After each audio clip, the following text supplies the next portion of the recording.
January 2026. Those old photos people once whispered about? They're back, and this time, no one is ignoring them. They surface quietly at first. A repost here. A side-by-side comparison there. Then suddenly, they're everywhere. Not because someone pushed them, but because people are finally ready to look. Ready to notice what once felt uncomfortable to question. For years, Meghan Markle was photographed at elite events across the world. Paris, Toronto, London, private dinners, art galas, even family trips to Disneyland. Different years, different cities, different phases of her life. Yet in nearly every one of those moments, the same man appears beside her, never lingering in the background, never incidental. Always close. Always present. Marcus Anderson. At first glance, he looks like a supporting character.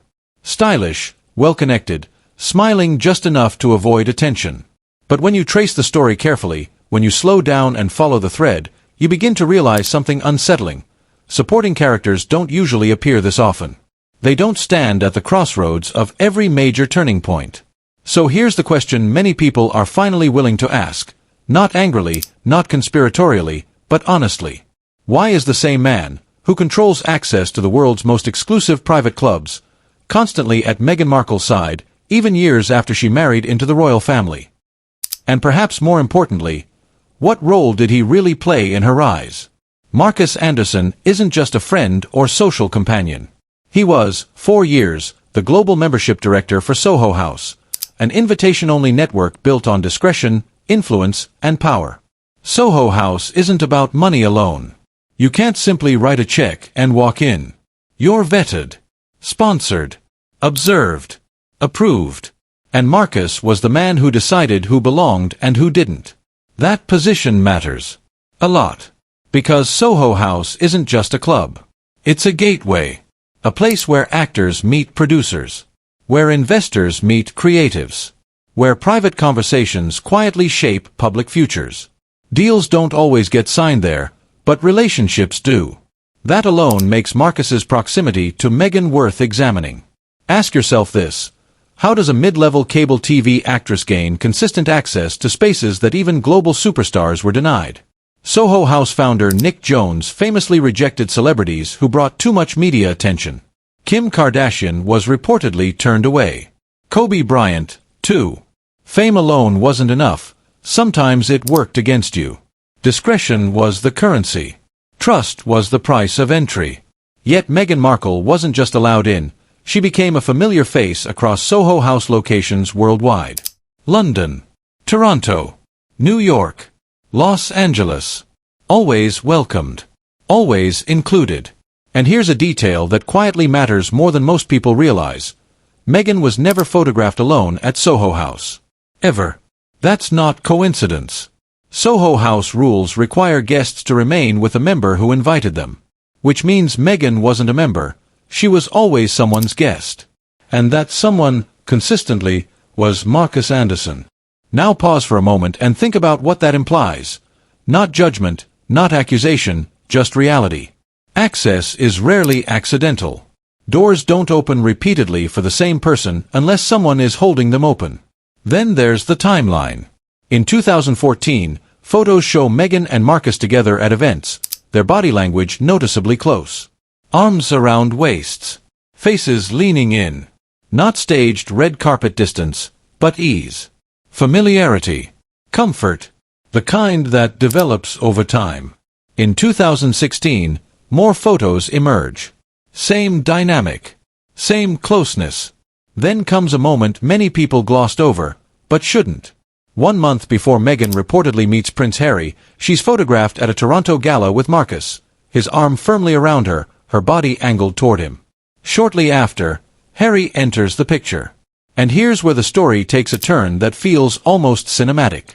According to royal biographers, Prince Harry didn't rely on palace aides or aristocratic friends to meet Meghan. He didn't ask a royal cousin or a childhood confidant. Instead, he approached Marcus Anderson. Not a duke.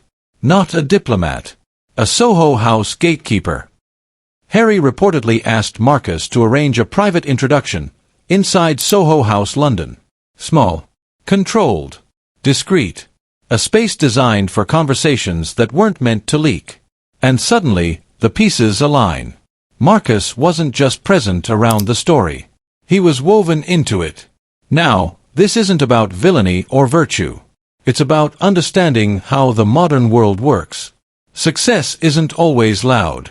Power isn't always visible. Sometimes, the most influential people aren't the ones standing under the spotlight, but the ones controlling who gets close to it. And here's where the story becomes bigger than Meghan Markle.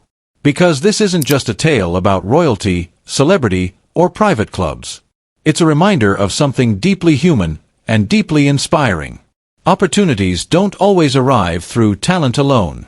They arrive through relationships, through trust, through timing, through being seen by the right people at the right moment, often before you even realize your life is about to change. Some people build their futures with resumes, auditions, and applications. Others build them with rooms. Quiet rooms. Private rooms. Rooms behind closed doors where names are exchanged softly, where introductions matter more than applause, and where a single conversation can redirect an entire destiny. You don't have to admire every outcome to learn from the process. And you don't have to like the system to understand that it exists. The real lesson here is awareness. Understand the systems that shape success. Recognize the invisible networks that move the world. And most importantly, realize that influence doesn't always announce itself. Sometimes, it stands quietly beside you in photo after photo, holding doors open long before the world notices you've walked through them. And once you see that, you never look at success the same way again. Because for Meghan, everything shifted after one meeting. That introduction, facilitated through Soho House, wasn't loud or public. There was no press release, no headline.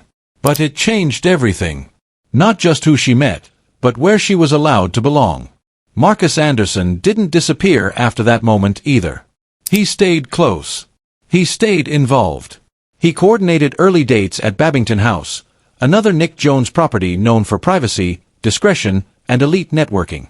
These weren't casual gestures between friends.